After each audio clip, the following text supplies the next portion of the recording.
জলের মধ্যে ডিমগুলো দিয়ে ডিমগুলো নষ্ট কেন করছো? ডিম নষ্ট করছি না তো। তোমাকে বললাম যে তাড়াতাড়ি করে ডিমের ঝোল ভাত করো। তো ডিমের ঝোল ভাতেই তো করব তাড়াতাড়ি। যে তুমি তো বলছো তাড়াতাড়ি 5 মিনিটের মধ্যে ডিমের ঝোল ভাত করো, তো তার জন্য তো তাড়াতাড়ি করছি। খোসা সময় দিলে তো তাড়াতাড়ি সিদ্ধ হবে না, এইভাবে দিলাম তাড়াতাড়ি সিদ্ধ হয়ে যাবে, তার জন্য এই পদ্ধতিটা করলাম। খেতে যদি ভালো না হয়? কে বললো আঙ্গুল চেটে চেটে খাবা?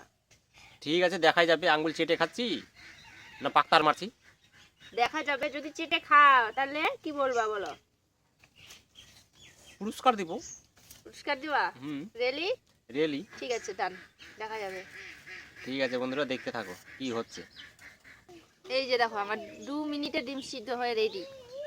এই যে আমি এখন তুলে নিলাম এটাকে। এই যে দেখো, এবার এটা দিয়ে যে এত সুন্দর একটা রেসিপি বানিয়ে খাওয়াবো কিনা, তুমি আঙ্গুল চেটে চেটে খাওয়া। দেখা যাবে আঙ্গুল চেটে খাচ্ছি। এই যে দিয়ে দিলাম এবার কড়াইয়ে তেল, কড়াই গরম হয়ে গেছে।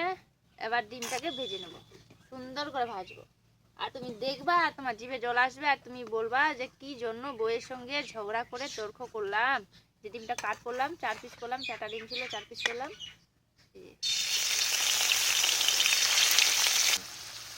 দিয়ে দিলাম লবণ আর হলুদ।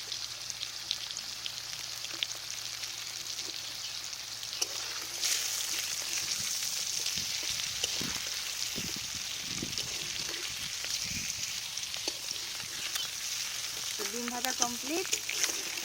এই যে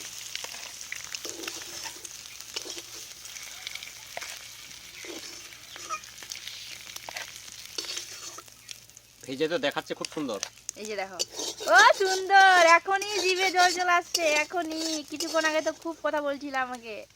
এবার দেখো এখন এটাকে কষা করব, কি সুন্দর লাগবে তখন।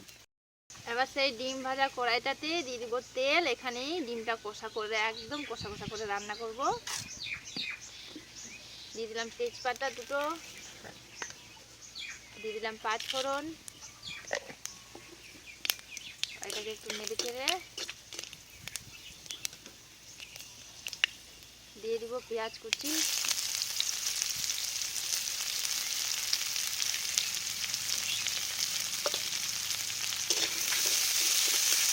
দিয়ে দিলাম লবণ, এই লবণটা দিয়ে একটু লাল লাল করে ভেজে নিই। দিয়ে দিলাম টমেটো।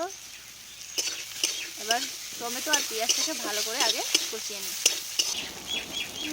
তো আবার পেঁয়াজটা লাল লাল করে ভাজা হয়ে গেছে। এই যে দেখো, এবার আদা রসুন থেতো করে রেখেছিলাম ওটা দিয়ে দিলাম। এই যে এবার লঙ্কা গুঁড়ো দিয়ে দিলাম, এবার জিরের গুঁড়ো দিয়ে দিলাম।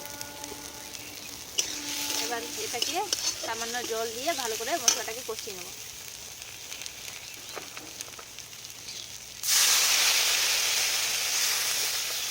জল দেওয়ার কারণ? জল দিলে মশলাটা পুড়ে যায় না আর কষানোটা একদম পারফেক্ট হয়, তার জন্য জলটা। হলুদ গুঁড়ো দিতে ভুলে গেছিলাম, এই যে দিয়ে দিলাম সামান্য একটু হলুদ গুঁড়ো। এই যে দেখো কি সুন্দর মশলাটা কষানো হয়েছে আর হালকা করে তেলও ছেড়েছে। এবার এটাতে আমি জল দিয়ে দিব, হালকা জল দিব। জল দিয়ে জলটা ফুটিয়ে গেছে। এই যে দেখো ডিমটা আমি দিয়ে দিচ্ছি এখন। কি দেখে কি মনে হচ্ছে? মনে তো হচ্ছে যে ভালো করবে, এখন না খেলে তো বোঝা যাবে না। না ভালো করবে না? অবশ্যই ভালো করবে।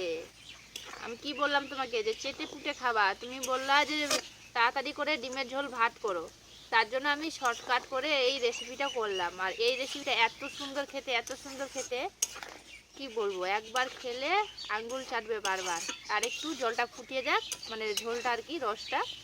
ঝোল তো না, এটা একদম ডিম কষা হয়ে গেল, খুব সুন্দর সেন্ট বের হচ্ছে আর আমার জিভে জল চলে এসছে। তো চলো একদম শেষ পর্যায়ে তোমাদেরকে দেখাচ্ছি। গরম মশলা আর একটা মিট মশলা, তো দুটো একটু একটু করে দিয়ে দেবো।